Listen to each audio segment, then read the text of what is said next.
Over the past days, they met at the Accra International Conference Center to deliberate on issues that affected the economy and how to deal with the challenges and the way forward in terms of stabilizing the situation and ensure that we come out of this challenge. Well, I'm talking about the National Economic Dialogue at the Accra International Conference Center. Over 2 days, people from the academia, civil society, private sector, captains of industry came together to think about the economy, the nation, and what they call a Ghana Fest. But putting together all their recommendations and suggestions, what happens after what they have proposed in terms of how to stabilize the economy and deal with all the challenges? Well, on PM Express Business Edition, indeed, I am privileged to engage someone I call an uncle, the chairman of all chairmen, Dr. Ishmael Yamson, and also on a multimedia group on Joy News and Joy FM. It's our Ghana month, celebrating the heritage of Ghana and our independence. And that is why I am in an African print today on PM Express Business. And I'm also here with Dr. Ishmael Yamson, also in his 9th African print, as we celebrate Heritage Month and Ghana Month on multimedia. And Doc, first, I always want to ask you this question: how are you doing? Because a little bird told me that you went this morning to play golf. I'm doing very well. Thank you very much, George. Yes, it's true. I played 18 holes golf this morning. I started at 5 a.m. and I finished at 7 a.m. There is a competition going on there with 160 people who have signed up to play today. But as often, I play very early. And then I come home, relax a bit, and start the day's work. I think God has been gracious unto me. I'm still very healthy and strong, as you can see. And was it a competitive one or just a normal one? It's not, for me, when I play golf, whether I'm playing against myself, I'm playing against somebody or in a team, I'm very competitive in playing golf. I don't play competitions, but I don't want to play bad golf anyway. So I make sure that every swing, every stroke is right. It means I can take you on a competition. But today is Independence Day, 68 years of independence. For me, let me first get your thoughts on any founder's memory as we celebrate this day. Well, for me, there are many fond memories about our independence. I had just entered secondary school in January. Those days, the academic year was January to December. So we entered Apam Secondary School on the 2nd of January. And 6th March, and we had entered as Gold Coasters, if you remember. On 6th March, we became Ghanaians within 3 months. And I remember very well, as a very young man, raising the Ghana flag as my colleague lowered the British flag. And for the last time, we sang God Save the Queen, and sang as the Ghana flag was being raised, our national anthem, for the very first time as students. And it was hilarious. What was it like, Dr. Yamson? The whole experience? And it was a marvelous experience. Don't forget that we have all heard about Nkrumah. We had heard about the fight, the struggle for independence. Those days, you had to go at 1 o'clock to listen to the Radio Ghana News. And you often listen to Nkrumah with his powerful speeches.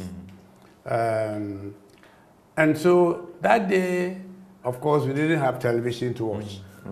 But the radio was mounted so we could hear Nkrumah's declaration of independence for Ghana.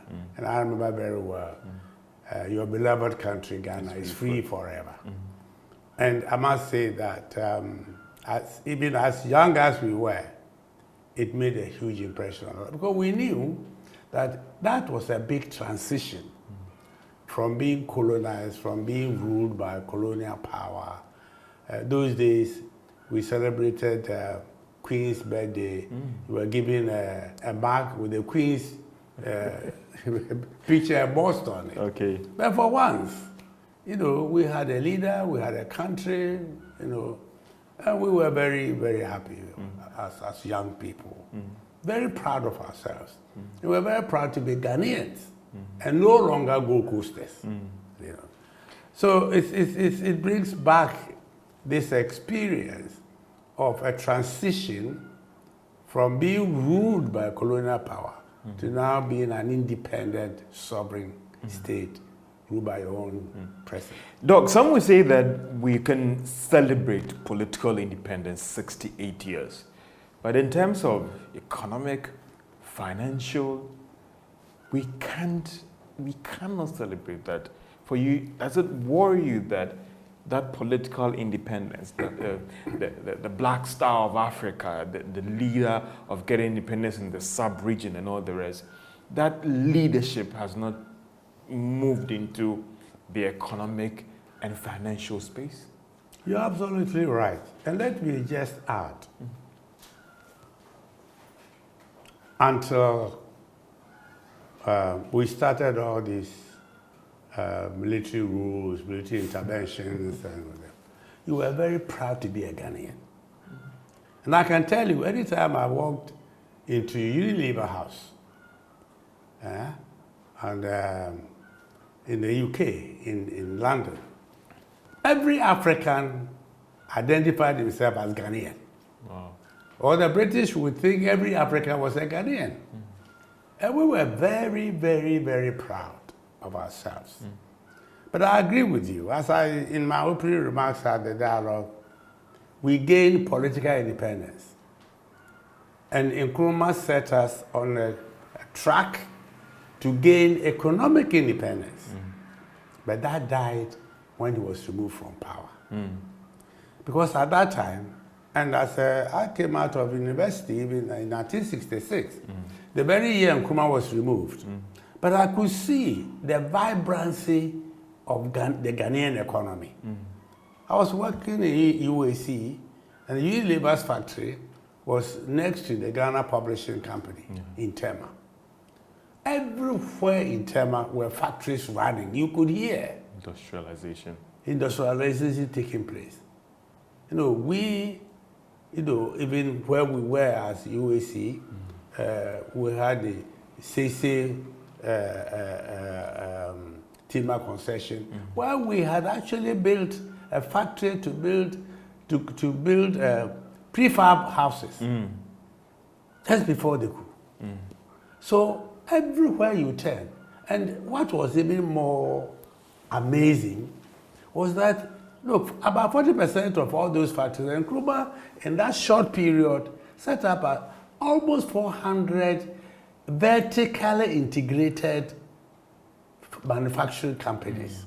Around the same vertical, I mean, the raw material to the finished products.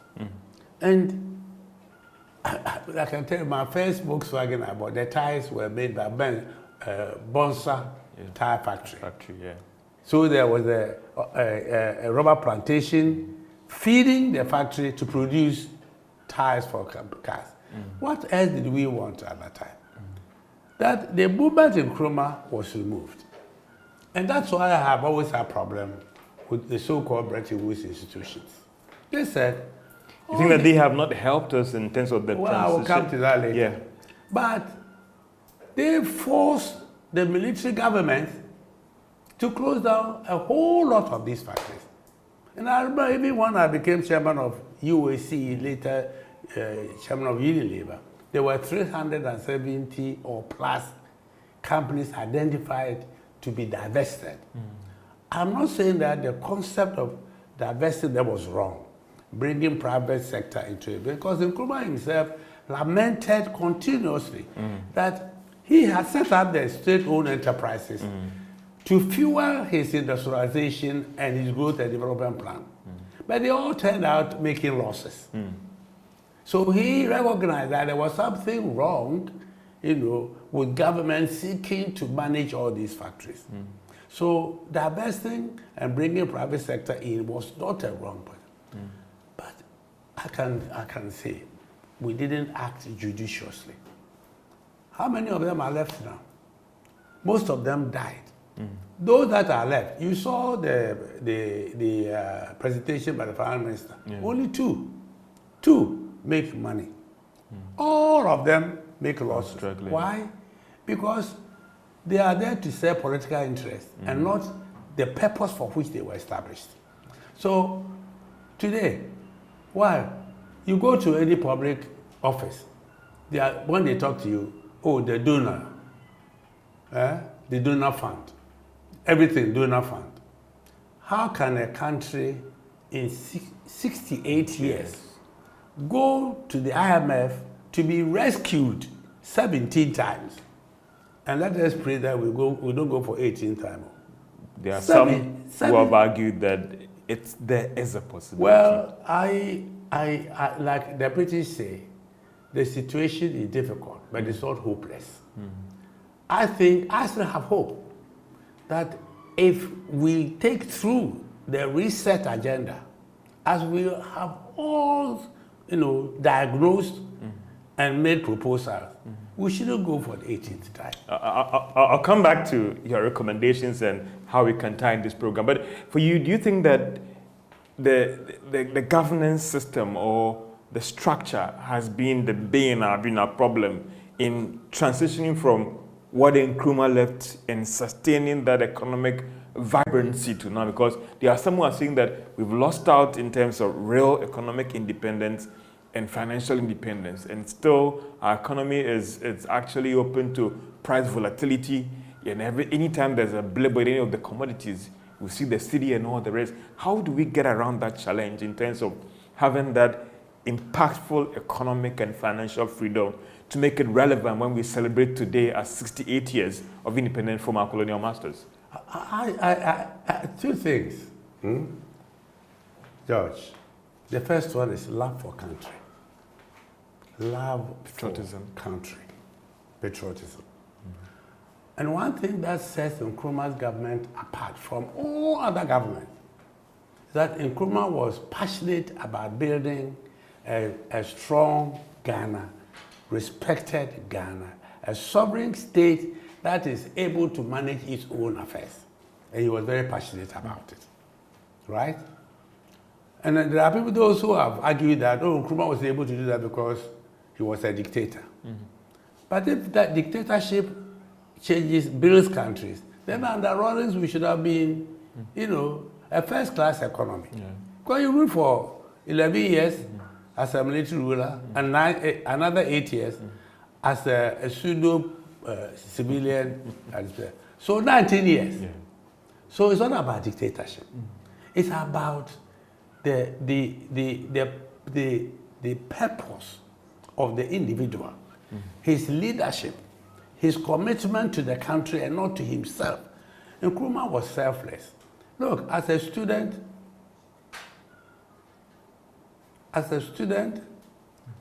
we were told Nkrumah was corrupt. Nkrumah died without a chicken coop, right? So after Nkrumah, what did we see?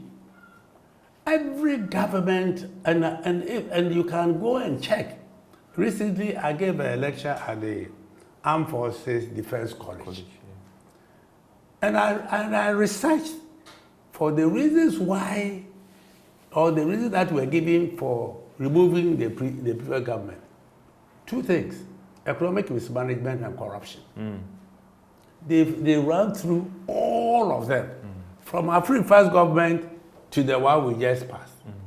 Two things: economic mismanagement and corruption. And the economic mismanagement is driven by corruption. And I'm telling you that if Ghana has any problem, that problem is just one word: it's corruption.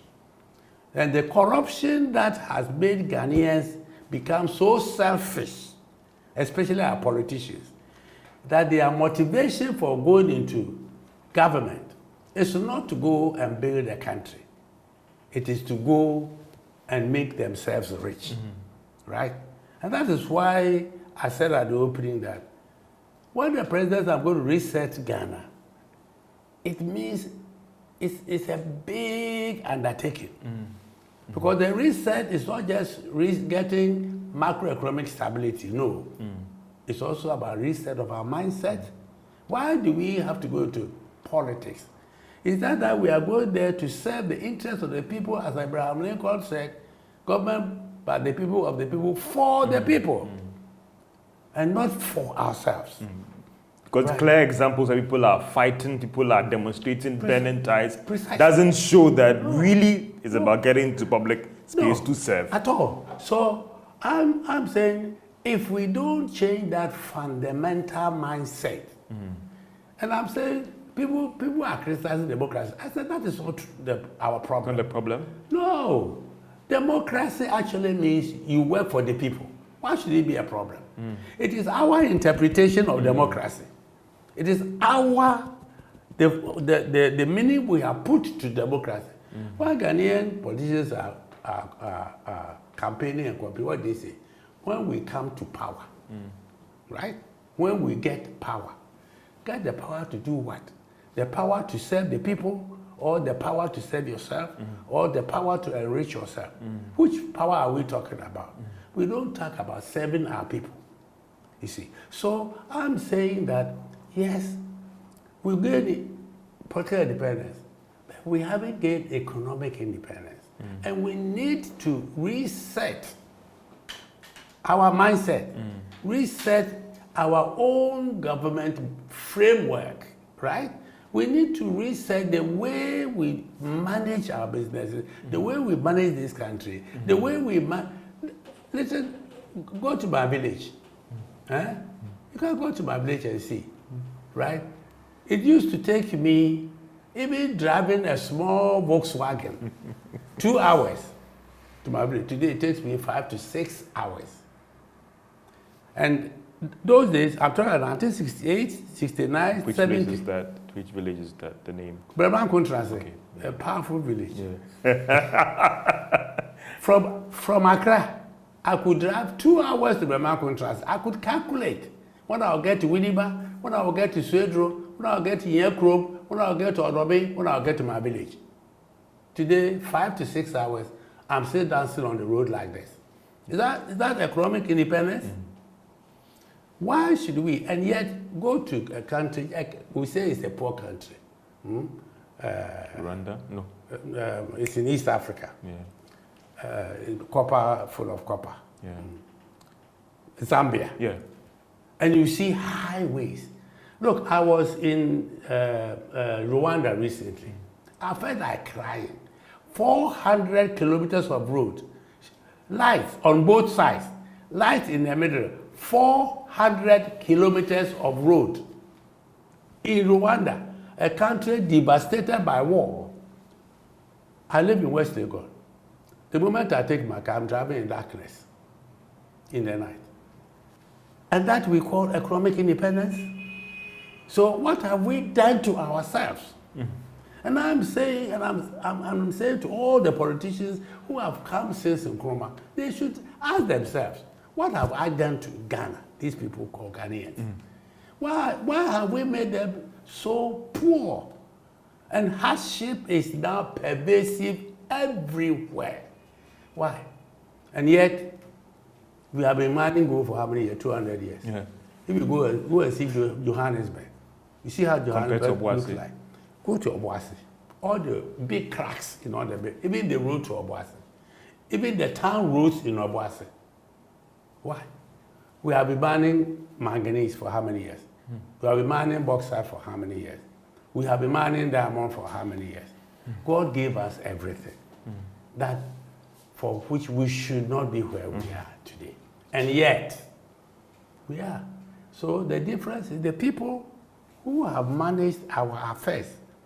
From 1957, Nkrumah was over 266. From 66 to today, we should ask all of them, what did you do to Ghana? Governance, lack of patriotism, and corruption. Yes. These are the bane of our lack of economic growth. Absolutely. And just let me add, You know, when I see people in political office and public servants, right? When I see them when, of course, they have to enjoy the office, right? And then MP Abba, everybody is going to the MP. Now our political leaders have become our gods.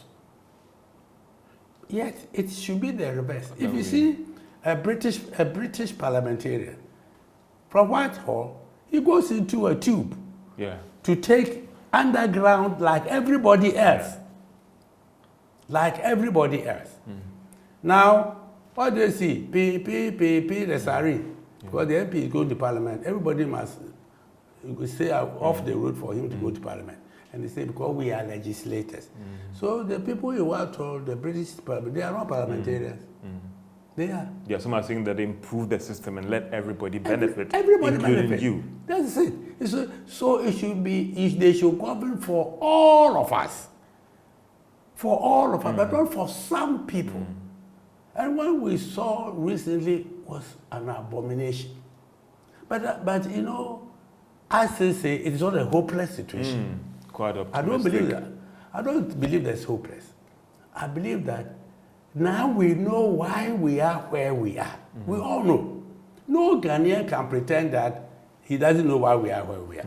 No Ghanaian politician, if he's being honest, will not admit that we know where we are today. We just have to stop it. Stop the thing that we did. You see, George, the decisions we took in the past and the actions we took that have brought us here today. We know all those decisions and we know all that actions. So just stop it. You don't need an IMF to come and tell you, be disciplined with your fiscal management.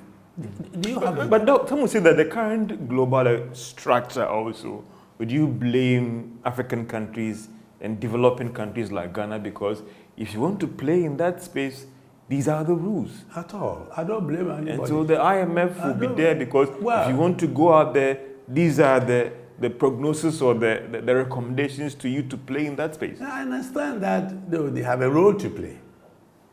I'm not ruling them out at all. But I'm saying to you, today, cocoa price per ton is what? It's almost 12,000, 13,000. Yeah. Right. In Le Mans time, it's about $300. So I remember very well during Kwesi Ahoy's time or so, we produced 1.2 million tons of cocoa. Why are we now producing less than 500,000 tons of cocoa? Why? If you are cheating the cocoa farmer by not paying the cocoa farmer the right price, that is why the cocoa farmer will go and sell his produce across the border. Or, in the worst case, even sell it to a galamsey to destroy his cocoa farm and pay him some dollars. Doug, as you try and wrap up on this segment on independence and all the rest, also, what about the private sector? Can't we also take our blame in terms of where we are? Can we all put the problem on the political managers? Some are saying that in some economies or countries, the private sector lead and put pressure on the governance system to get things right. You know, I wouldn't blame the private sector at all. At all. The private sector has played its role in this country. You know, if you go and read in Nkrumah's budget statement 1965, in fact, if you read from the budget statement from 61, 62, 63, Nkrumah had clear role for the private sector. He even went to the extent of giving the private sector targets to deliver. Targets to deliver. Go and check. It's there. The private sector will deliver this in agriculture. The private sector will deliver this in manufacturing. Clearly defined. What do we see? Yeah, I heard some ministers saying Ghana will not enter into any public-private partnership with any. And I said, is the man correct? We don't have money today. We are broke. The money sits with the private sector. And you say, I don't need your money. Look, I can give you speeches that I gave from 1972 that are still relevant today. That are still relevant today. All the problems that the private sector faces still persist. Interesting. The World Bank financed a research in Ghana with Ghana government. The title of was towards dynamic investments in Ghana. And there are about 32, at that time, they identified about 32 obstacles that was making the private sector not play its role. Today, only 5 don't exist, the rest are all there. And let me add, sometimes we are obsessed with the macro environment, i.e., inflation, the CD, interest rates. When they are stable, we are comfortable. But it is at the micro level that the private sector faces the reality. Right? I'll give you one example. Unilever set up an oil palm factory in Benso, 1975. I remember I used to carry food to them. Would you believe that today, as I speak, the road to Benso is still not tarred? And look at how much contribution that factory, that agriculture establishment had made to the GDP of this country. The road is so. When the rainy season starts and it rains heavily, they can't collect fruits from the farm and they cannot evacuate oil to the product. I mean, how? Why? So what do you expect the private sector to do? Take up their own initiative, take their destiny into their own hands. Start to go and build roads. Because Ghana is not the only country in the world. I have $1 million to invest in let's say, oil palm plantation.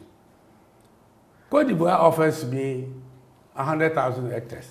Ghana offers me 100,000 hectares. And then the Côte d'Ivoire government builds the road to my factory. The Ghana government says, you build your own road. Where will I take my money? Côte d'Ivoire? Of course. So we should know that we are competing against countries for investment money. So when we believe that we are so special in this country, that the private sector can go hang, that we will do what we like, that the private sector should do all, so then why do we tax the private sector? Why should we tax them? Give government the money to do what they have to do. Exactly. And you stay on the fence. So after you have taxed me, then you ask me, right now, so everywhere in the world, private sector is spending lots of money supporting government in providing social humanitarian infrastructure. I mean, I'm chairman of MTN. We contribute 1% of our profit every year into a foundation to provide, build schools, build hospitals. Is that the job? PBT over 5 billion Ghana cedis. Is any private sector company in Thailand or Malaysia doing that? No. So why? So every private sector company that comes to Africa factors that into their policies, and they do it. But even after they have done it, the least the government can do is to give them a stable macro environment, give them the infrastructure, give them the roads. If you are a manufacturer located in Tamale and you want to export, you have to put your manufactured products in an aeroplane, which is very expensive. If we had a road network from Tamale to Accra or to Takoradi, you know the difference it will make?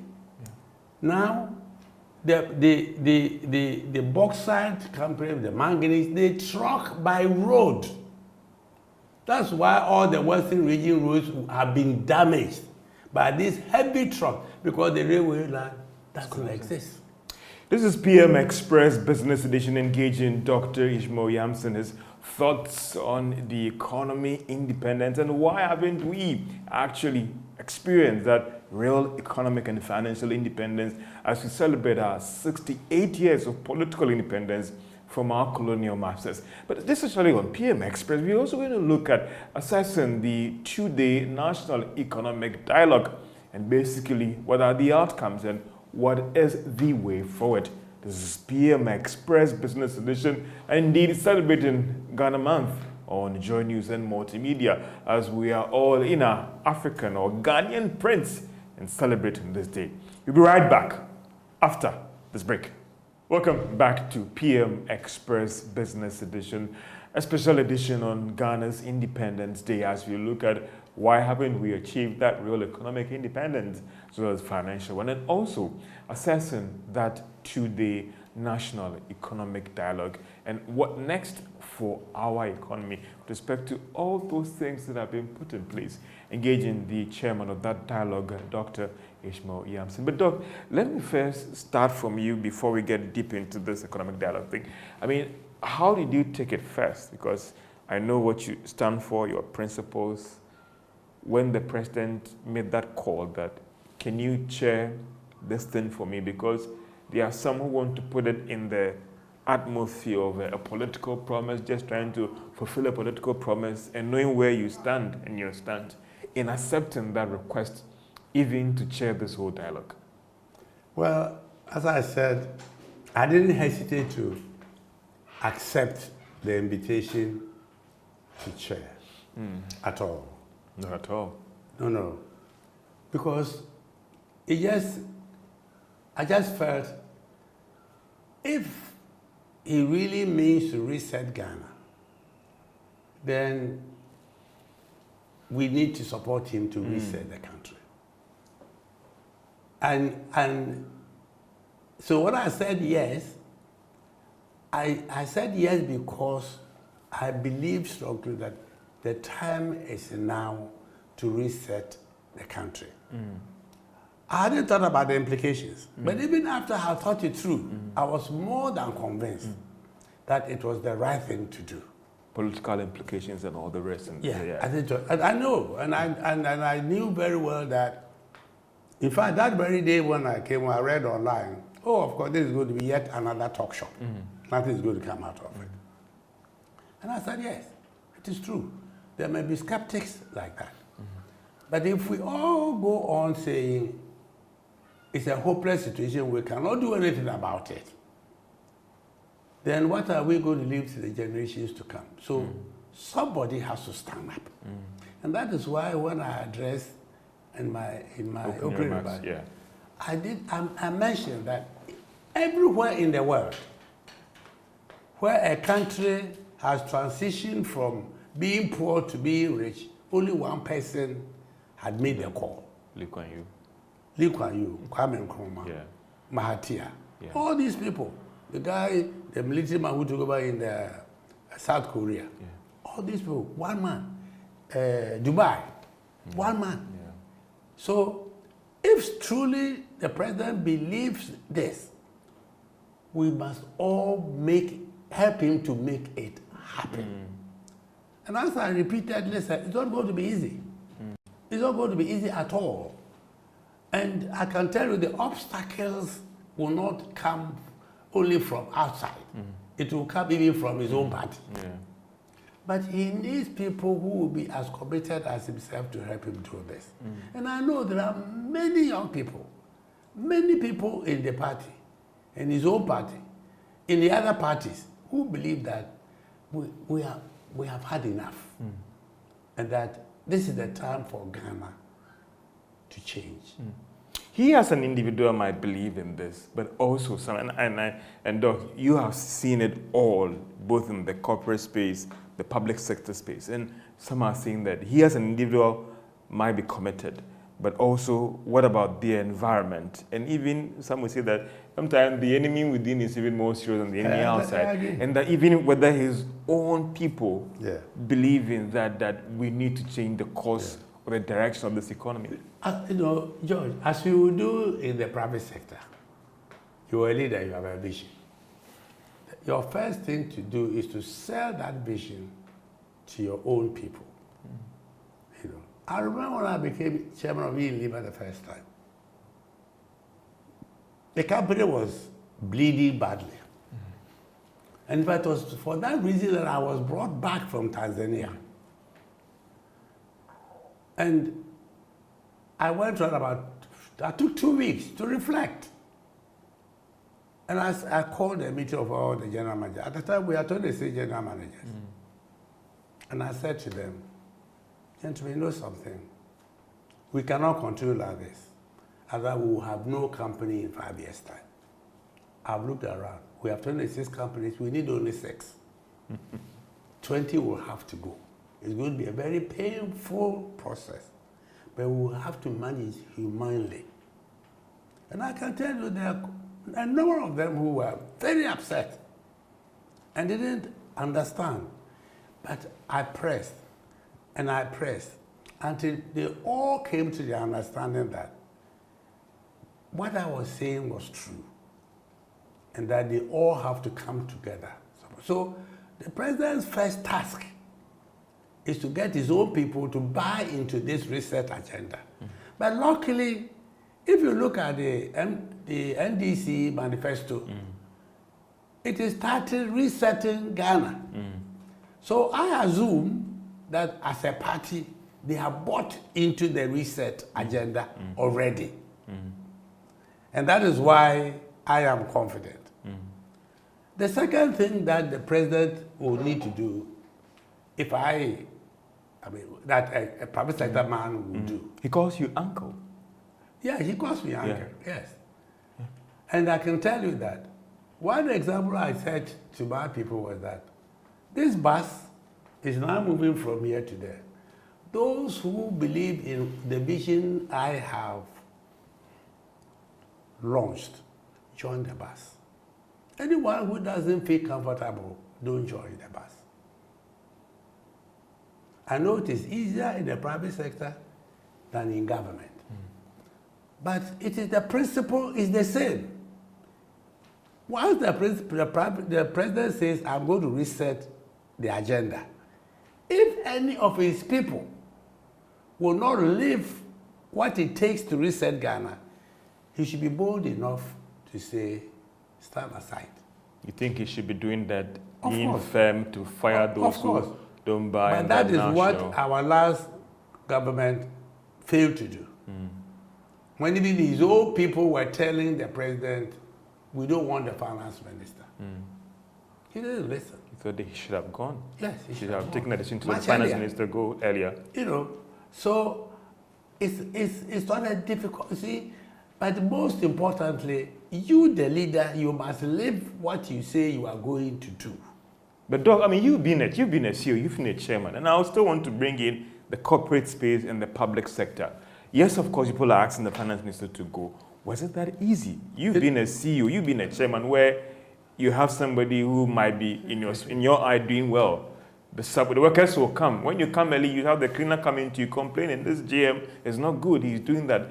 How do we draw the line here in taking that decision then to fire the former minister of finance because of the problems or whatever decision was? You know, if anybody you get into a job, one thing that should be important to you is the legacy you will leave behind. You should have to ask yourself, when I leave here, how will I be remembered? I knew that the finance minister at the time knew very well that the legacy he had set at the time wasn't going to be good for him when he left office. So he himself should have edged himself out, even without being told to leave. Now, if the man was being intransigent, then the president must say, go. I can tell you, read Colin Powell's a book on his 10 principles of leadership. He says a leader should never be afraid to piss off people when they fall out of line. So that principle applies in the corporate world, applies in the military, it applies in the private sector, it applies in the public sector. So if you have such a bold vision, which is going to make Ghana different from what it is today, at least lay the foundations on which we will build a totally different Ghana. Anything that stands in your way, you must get rid of. President John Mahama should be firm to fire ministers, appointees who are not living up to expectations. That's what I'm saying. There shouldn't be room for the political party executives who come and threaten you that if you fire this person, you're going to resign as a bloc. The village chiefs will come and make a passionate appeal to you. We're going to lose this constituency if you let this person go. This bloc brought us this number of votes. This was the person who actually was the highest person who contributed financially to the party. I'll tell you one thing. When President Kufuor became president, there was a workshop for ministers at Gimpa. I was present. J.H. Mensah, at the time, was telling his colleagues that we can remain in power for 30 years if we manage this country well. Most of his colleagues said, no, we are here for 4 years, you are talking about 30 years, right? I still share J.H. Mensah's view that any of the political parties can stay in power for as long as they wish, or as long as the people wish them to. If they do what the people want them to do, if Ghanaians begin to feel in their own personal lives that they are feeling better, why would they not vote for you again? So when you are thinking of 4 years, you are being myopic. You should be thinking 10, 20, 30 years. So everything you are doing now should convince the electorate that you are worth being brought back. To lead them. So President Mahama will not be doing the wrong thing if he gets rid of people who would not make the party win the next election. Put it that way. Even during these elections, I have heard many places where people are demonstrating because they have not had anybody from that area appointed. Yeah. You know why? We have thrown away meritocracy in this country. It's no longer appointment on merit. No country, and let me tell Ghanaians, no country will prosper if you don't rule that country, if you don't manage the country with people who merit the position. I know Africa, don't let us talk about state capture. We now have party capture in Africa. And that is what is happening. So parties come into power and they own the country. This person is not a member of a party. Why should you appoint him? There were demonstrations all over. Yes. That party capture, we have to try.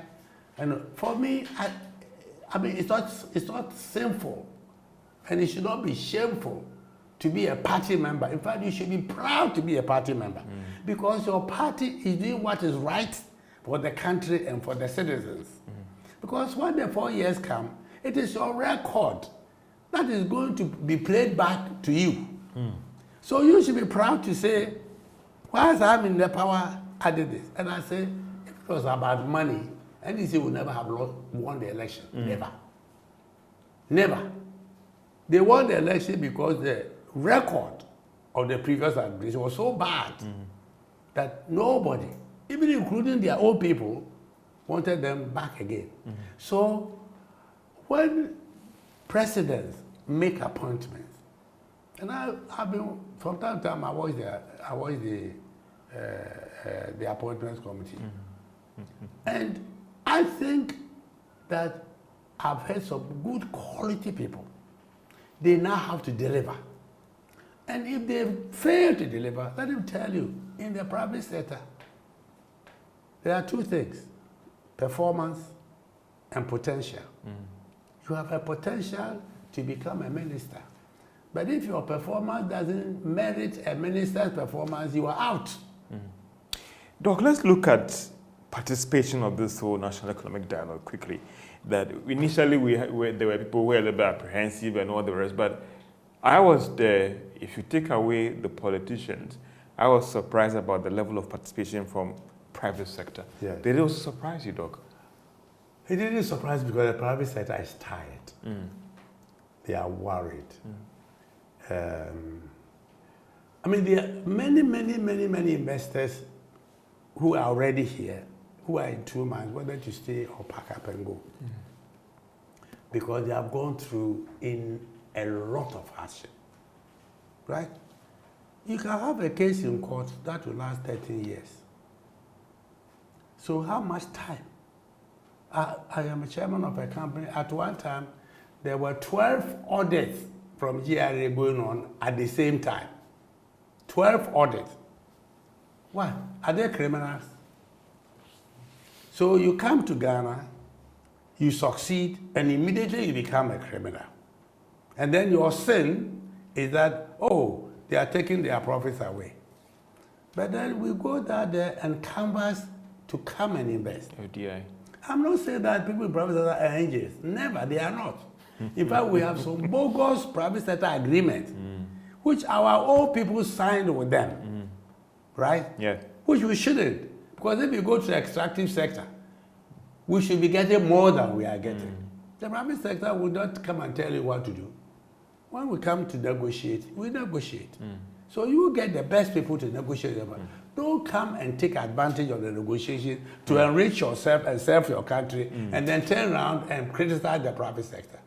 The private sector showed great interest. In fact, I was overwhelmed with people with requests to participate in the breakout sessions. Yeah. But we had only a limit of 30. Yeah. Right? But everybody wanted to be there. And not only them. You know, politicians, the development partners, you know, chiefs, everybody wanted to be part of this. And it gave me one signal that Ghanaians want a change from the past. Right? So when we briefed the chairman and the presenters, I said, we have given you briefing papers, but think outside it. Be free to think boldly, and in fact, maybe more boldly than we have been. You talked about the chairman, and I want to ask you how you managed to do this one.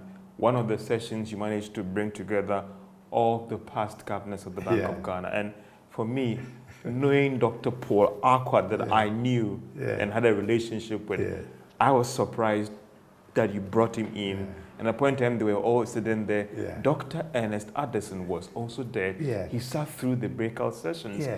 How did you manage to do this, to bring all these guys together? And not just for the optics in the public space, but they went into the private room to sit, have an engagement. They were calling Dr. Siama, Mr. Governor, the governor. They were all giving him the respect that you have the mandate now.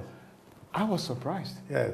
And you know, we were keen to bring the very best that we have and put them together, because they have done it before.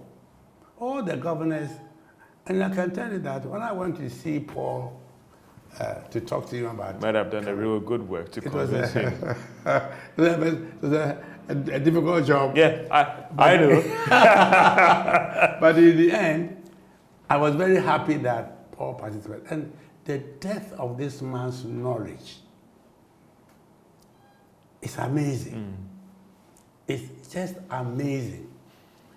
And I was happy to see all of them together, pulling their minds together, but they have all done that job before. You know? And so, because for us, the macro was the biggest elephant in the room. Because everything in this country at the macro level is gone bizarre. So we wanted all of them together, you know, to try and just help us think through, why can't we resolve this simple macro issue, and that every now and then we spend 3 years stabilize, 5 years destabilize, 3 years stabilize, 5 years destabilize. How can we go on like this? So we said to all of them, please come, share your ideas. Now, the time is now. You can't, we are not here to blame anybody. We are here to find solutions to the problems we have. Because we need to build a different Ghana for our generations. Look, I made mention of Generation Hustlers. I didn't even realize that the Economist has written an article about it. Why? You are breeding young people who have lost trust in their country, no hope in their country, in their leaders. And all they say, we are leaving. They are leaving the country. You destroyed it, keep it. We can't stay here. Off we go. And in my own extended family, doctors, nurses, and it breaks my heart. But they said, Nana, but if we don't go, what are we doing here? Yeah. We can't look after our children. Because for me to put my child in a good school, I need $4,000 or $5,000. I don't have it.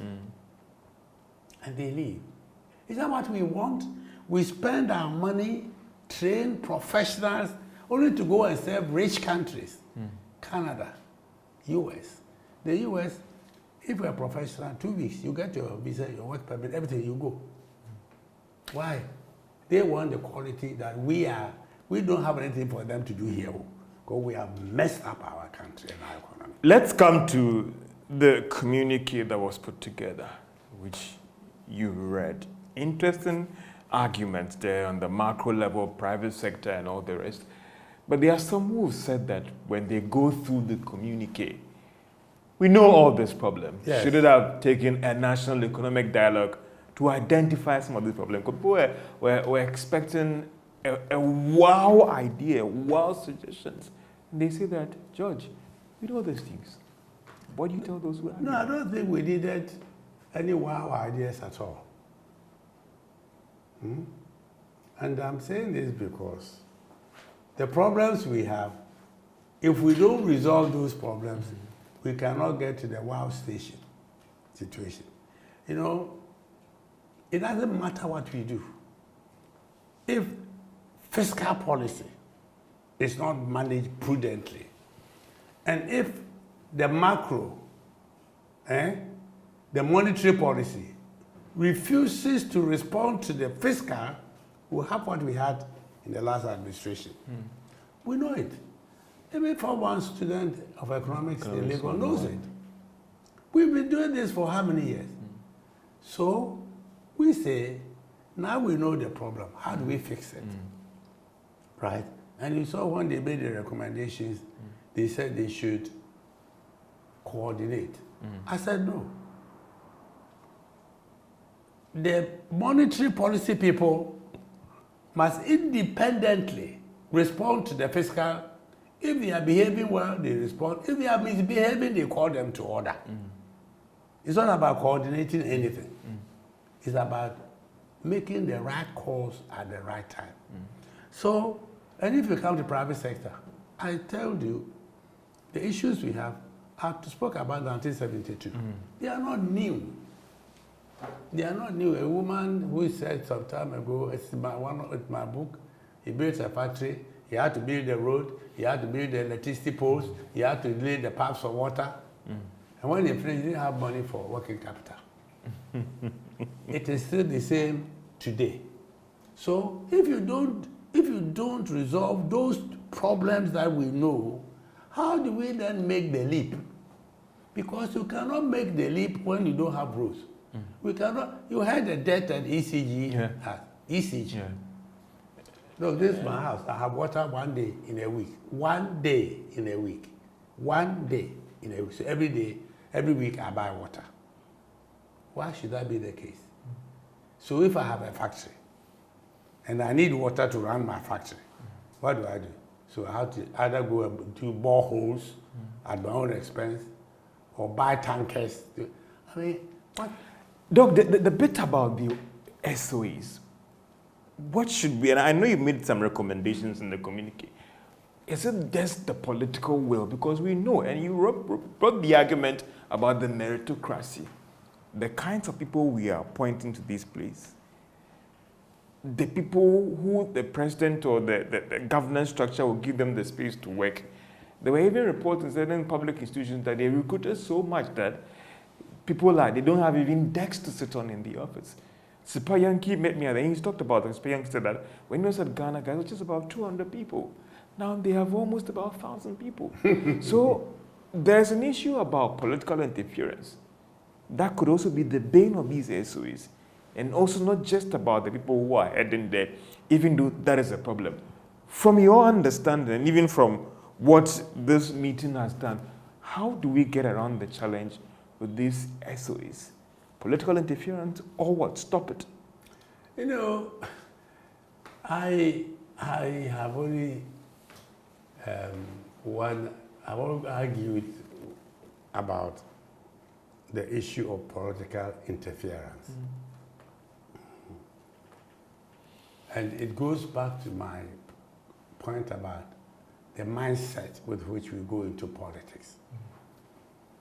If you are a CEO of merit, and you know that the number of people you need in your factory is 200, and some politician writes a letter to you, take 900 people, then you accept the letter, you take the 900 people and say political interference. Why didn't you walk away? Why did you tell them that I will not take them? That's difficult. And then let them fire you. Where is he going to get food, money to eat? Yeah. The family, the extended family So depend on him. Why? Yeah. So why don't you say I won't do it? Fire me, and they fire you. Right? So I will give you an example. When I became chairman of GIPC, one day, my winner, president called me and said, he has a letter to employ 12 people. I said, well, and she doesn't know what to do. I said, okay, ask whoever wrote the letter to bring the clearance from the finance minister. And that was the end of the matter. Right? So, take Cocoa Board. What does Cocoa Board do? To have about over 10,000 people employed in Cocoa Board. Doing what? You don't buy cocoa anymore.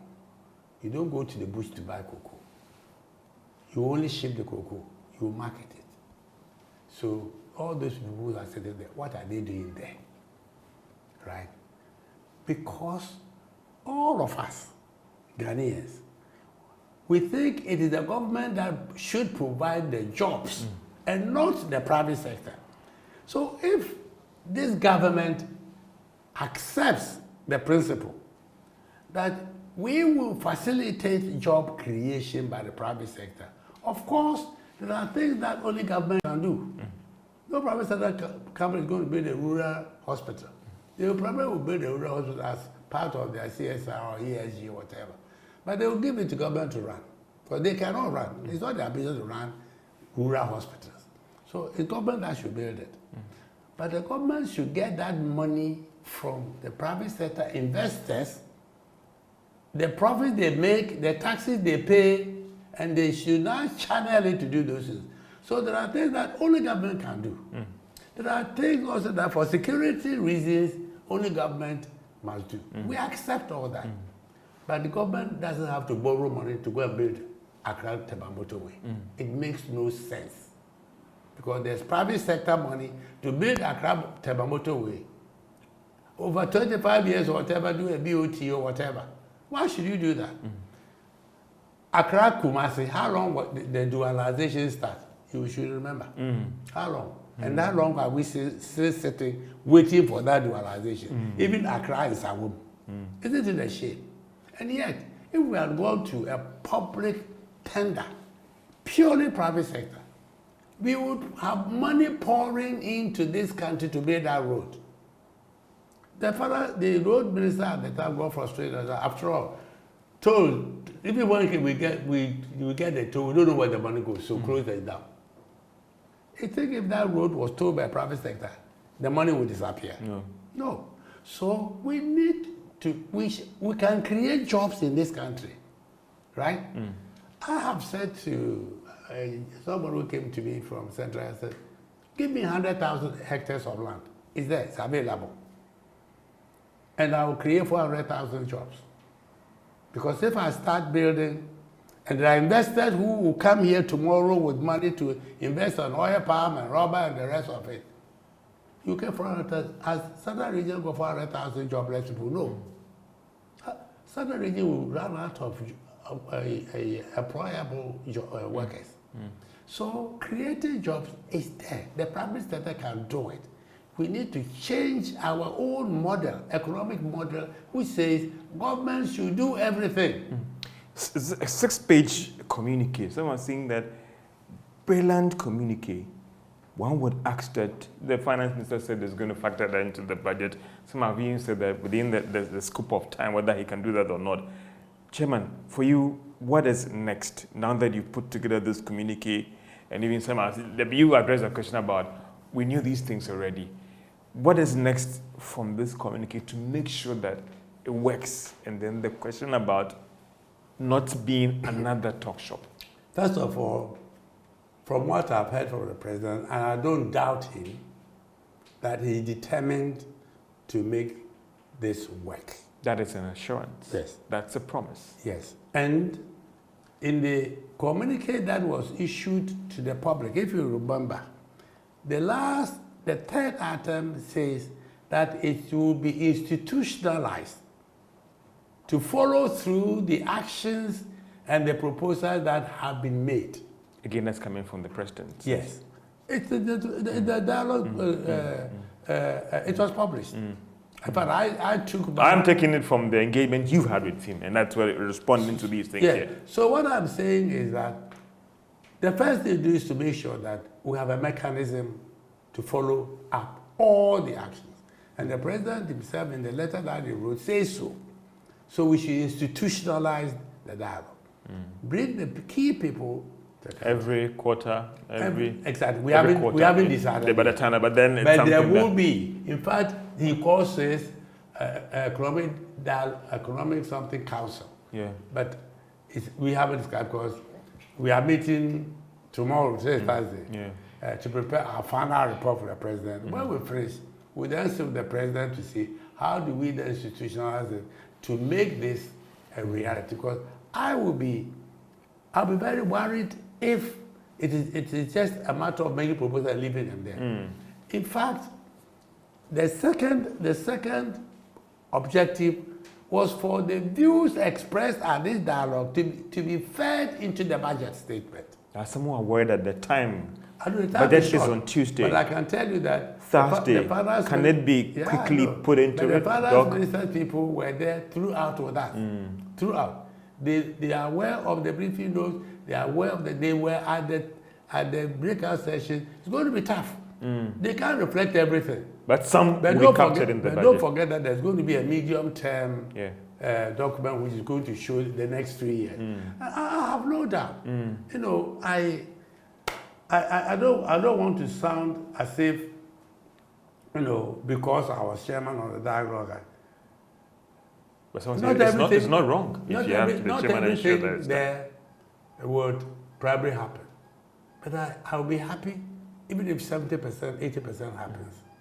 Because in the past, what we do, we go and talk, we produce some glorious report, and that's the end.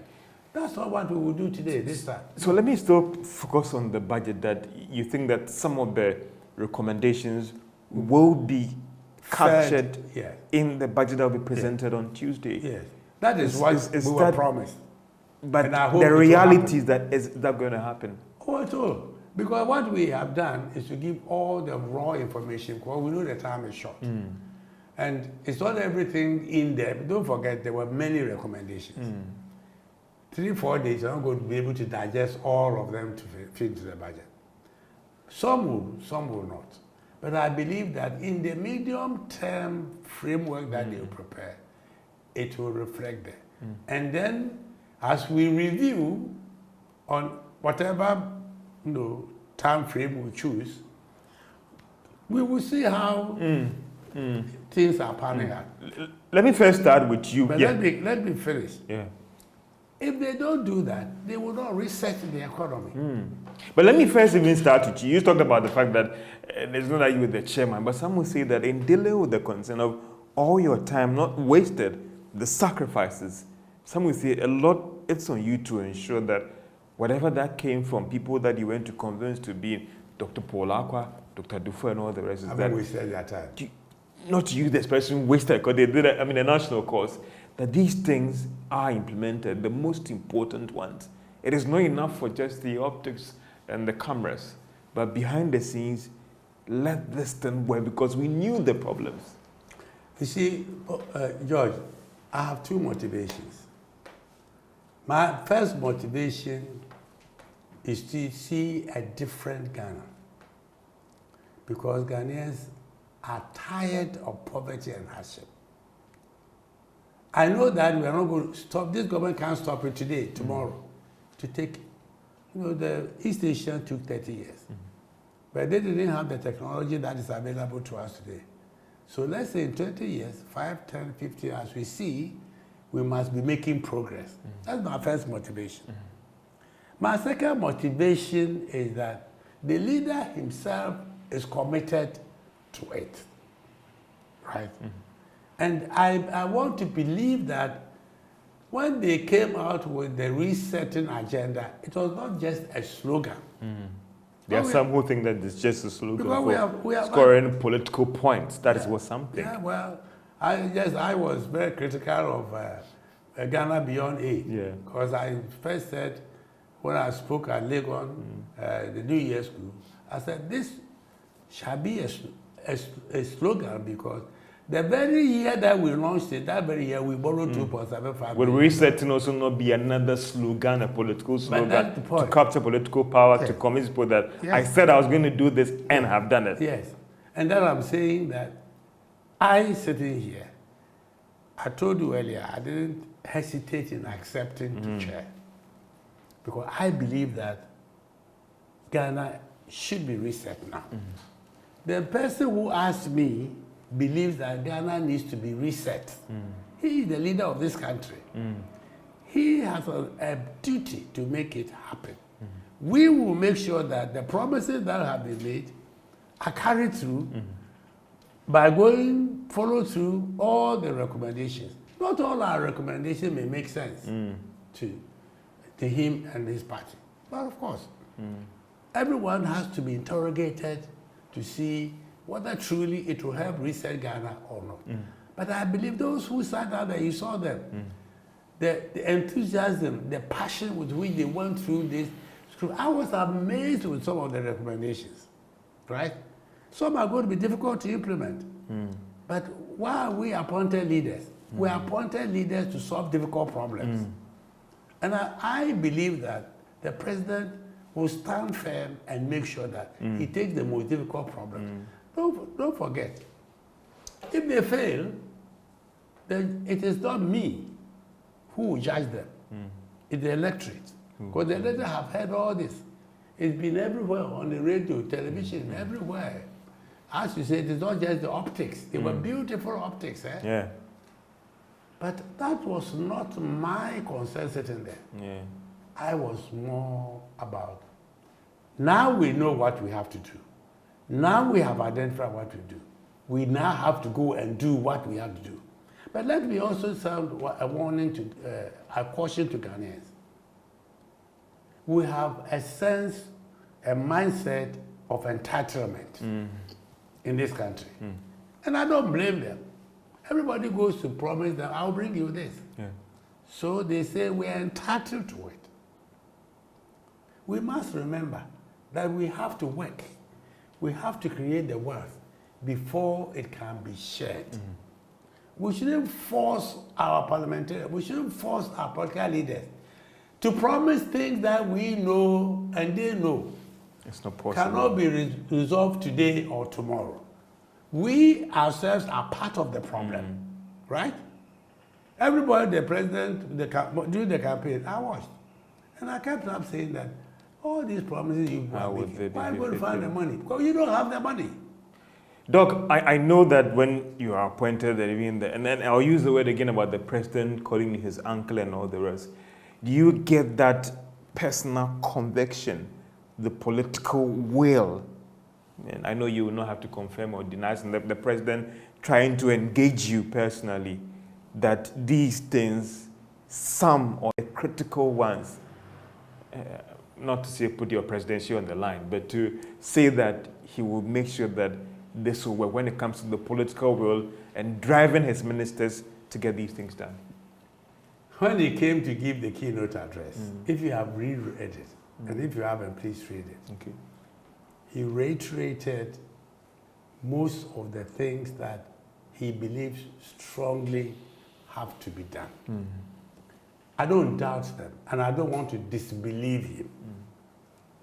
And I want to believe that he had the political will to see them through. Don't forget that we are all human beings. We have to manage people.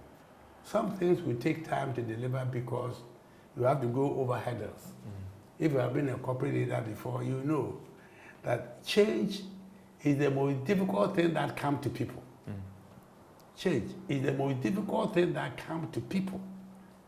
But you still have to manage change using diplomacy, because see, one thing that I always tell people, admitting that you have made a mistake as a leader wrong, is the 90% of solving the problem. Be truthful to your people, right? If you're a leader and the people know, if George says it, that is what George means. If the leader says this is what he means, they will trust you. If you lie to them, they will never trust you. So the first thing is to be honest with the people. Yes, we promise this. It will take 1 year, to take 2 years, but we are beginning. This is what we are doing. This is what we are doing. Demonstrate it.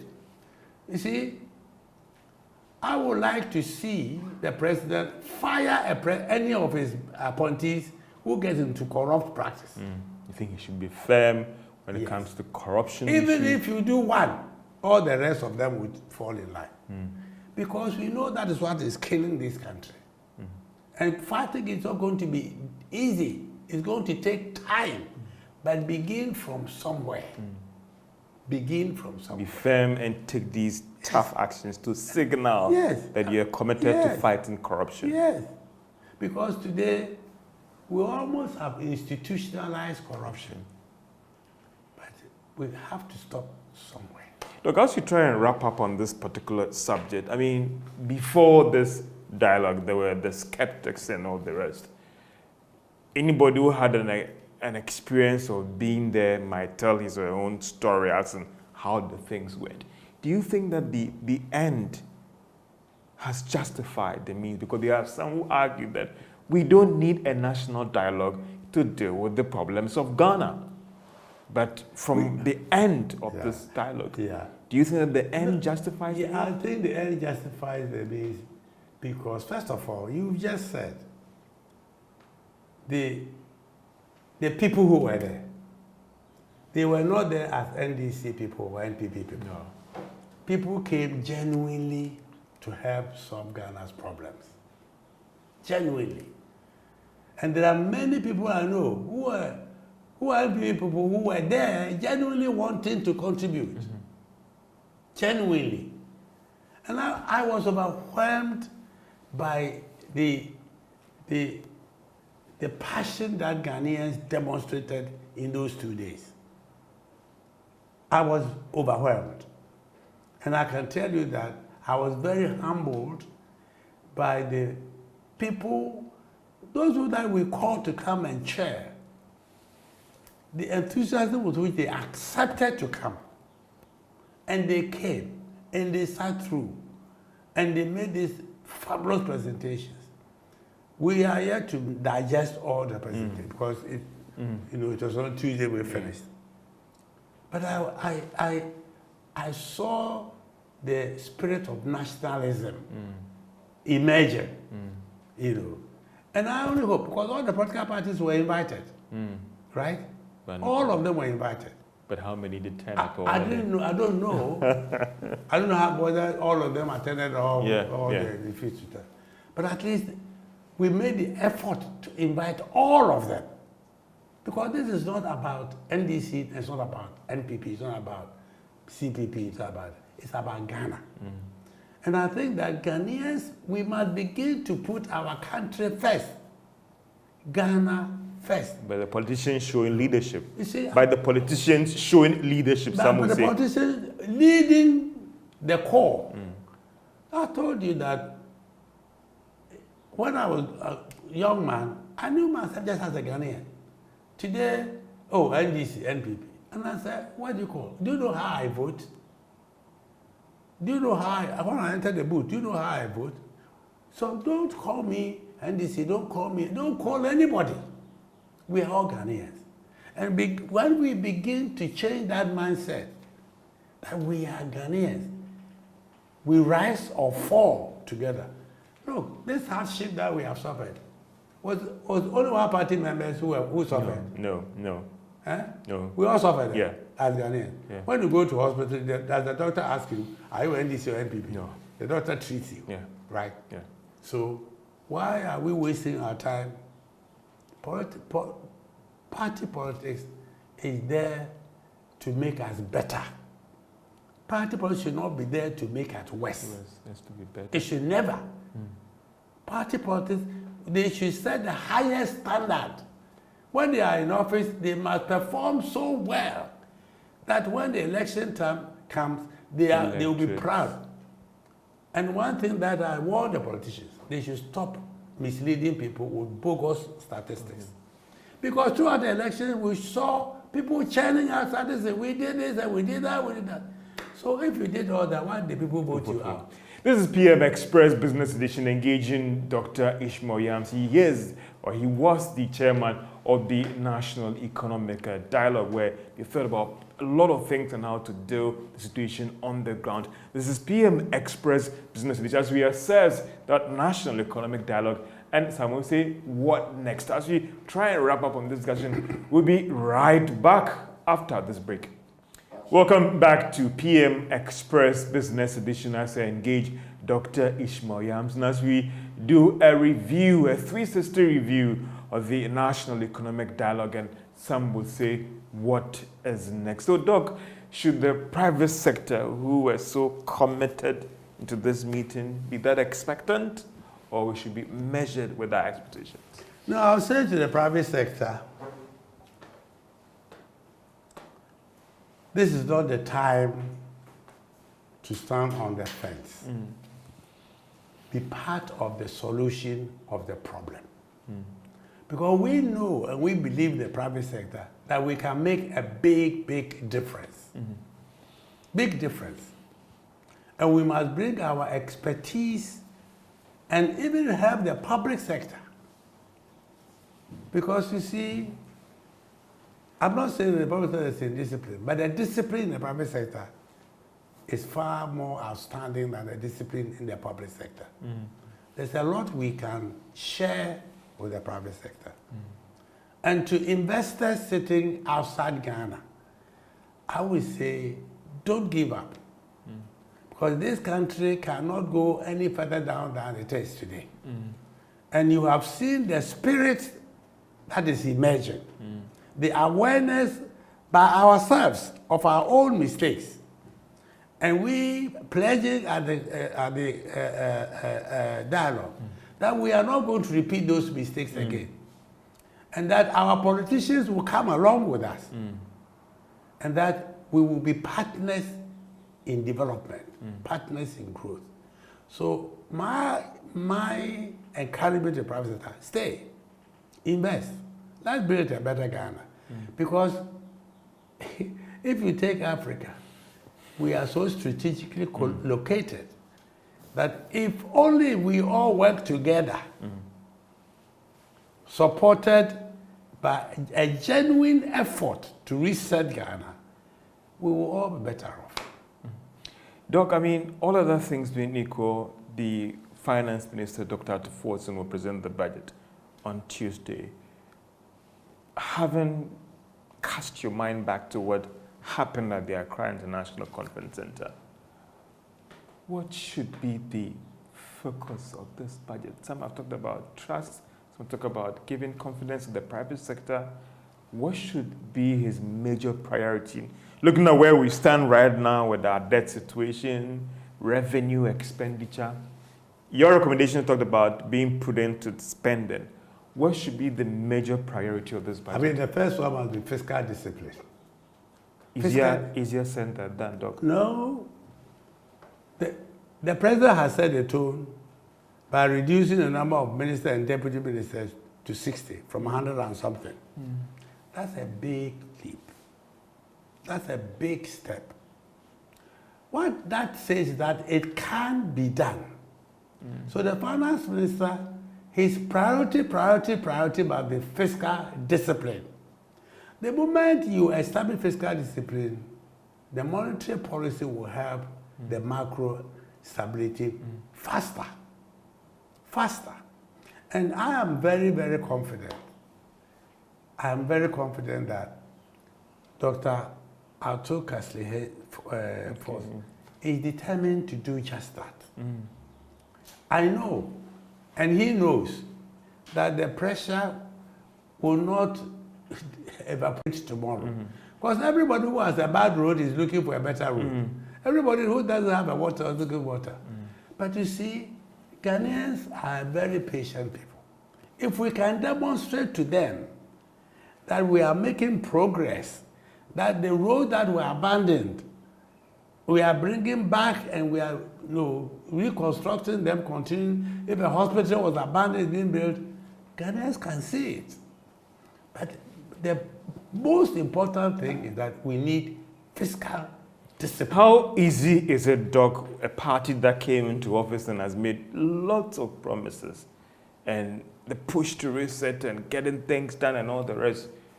Some would say that it would be difficult. The reality is that they cannot do this in terms of the fiscal Well, discipline. at least they have 4 years. If they can't do it all, they must demonstrate visibly that they are laying the foundation and they are on track. Nobody can build all the hospitals in Ghana in 4 years.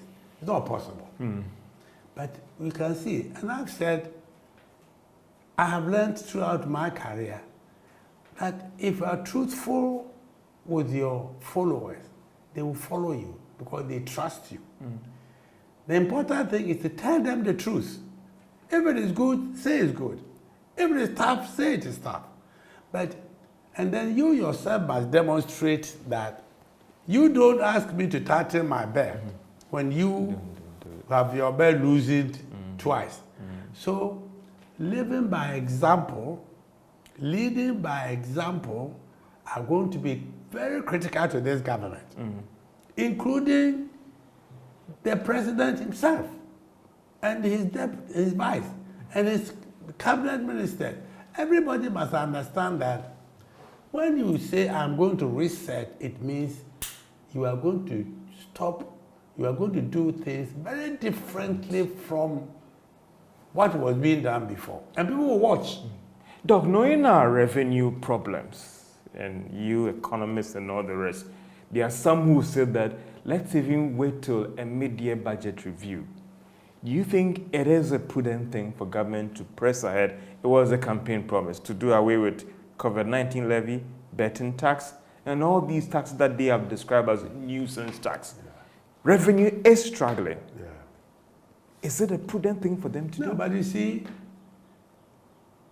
in this country, we always talk about one side of the equation. We have the revenue and we have the expenditure. Why do we always focus only, even the prejudice institutions, only revenue? Because our needs are rising, our needs are expanding. Yes, Everybody needs roads, everybody needs water, yes, electricity. but George, we haven't talked about so much waste that can be done away with. Do you know how much 63 ministers that were, do you know how much they were costing government? Right. Do you know how much revenue leakage that we have? So I am sure that when the finance minister says, I am going to do that, he has done his homework well. And when I saw the statistics that he showed, look, this is not the first time I'm saying this, but let me repeat it. Ghana doesn't need anybody's money to be prosperous. We can raise everything internally. Here. What's the price of cocoa today? Why have we lost all 50% of the cocoa we're producing? If we stopped at the same 1 million tons, today the price is, let's say, 12,000 times 1 million tons. Would we need any army of money? and look at the gold that is smuggled into Dubai and Qatar and the rest of it, that we don't even see an account for in our books. Why? Who takes them there? Not Ghanaians. Yeah. And the same Ghanaians who are complaining. So, when we are looking at revenue, we must also look at the expenditure and the waste and the leakages, which we Ghanaians ourselves are promoting. And that can solve the problem. Doc, as we draw the curtain down on this, your message to Ghanaians as we celebrate Independence Day today, from the chairman of all chairmen, Doctor, a message to Ghanaians? Well, my message to Ghanaians is simple.